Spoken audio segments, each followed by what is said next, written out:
guys, if you are really fighting for roster spots? I'm assuming a lot of decisions have already been made going into that last game. 5, 6, or there are a dozen guys who are literally on the bubble going into that last game.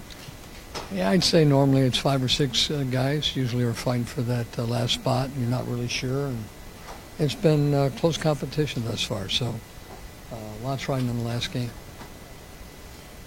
Since no one came to get us, can we start over? Sure, Joe.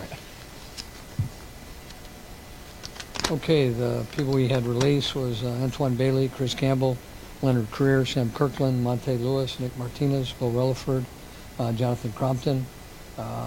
Injury settlement was with Morgan Trent, Lance Lewis. He's going to revert to IR after 24 hours. He will work on injury settlement. Jamal Brown, PUP. Vested veterans was James Lee, Neil Rackers, and Tony Mall. And Kevin Barnes was conditional draft choice, undisclosed.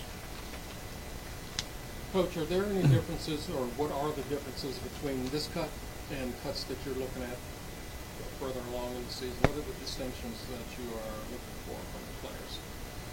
Well, anyway, anytime you go from 90 to 75 and 75 to 53, obviously everybody wants to make the football team. When they don't, dreams are shattered. Some people get a chance to go to other teams, other people go different directions. So it's always a tough cut, especially when people are working their hearts out to make the football team. A lot of guys from college, other players are vested players that want an opportunity to make your football team. So a lot of guys working extremely hard, got a lot of character, so it's always tough. With Barnes, there was a report that said he was cut, or told he was being released, and then ended up getting traded. What happened? Well, there's a lot of things which, we have a lot of people talking to us about. We weren't sure when we were going to do it, what time, but anytime you got a number of people that are talking to you and somebody wants that guy, a lot of times undisclosed draft choice will be nice. We had a couple teams interested. What are the conditions on the That's why it's undisclosed. Yeah. Do you find that's more of a league trend now maybe than in other years, over the last couple of years, is more trade talks for guys so that you don't have to release a guy and lose a guy for nothing? Or is Well, here's a football team that needs a corner. Here's a third-round draft pick that's got some great speed, a little bit different schemes. We've got a couple teams talking to us, and all of a sudden someone will give you an undisclosed draft choice with a chance that he makes the team, where you get something in return, they get a good football player. But he's got to make your football team. So it's a win-win situation for both teams.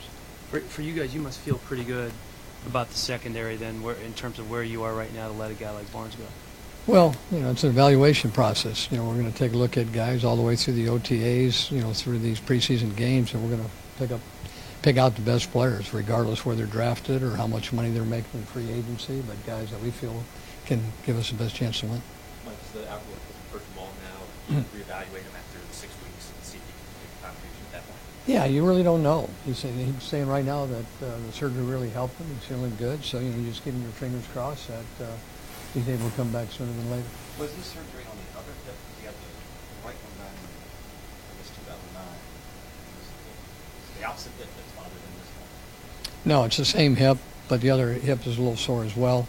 But he got that injected. He's feeling much better, at least according to the doctors, and I haven't talked to him yet. Is it hard to be optimistic with him? I mean, you've kind of gone through this for not the surgery, but being optimistic about him. Yeah, I think realistically, it's from my perspective, you never know. You're always hoping that a guy's going to come, but it's bothering him for a while. So you're keeping your fingers crossed that this surgery is going to help him. They think that they found something that will alleviate a lot of the pain. So we're keeping our fingers crossed. All right. Thank you.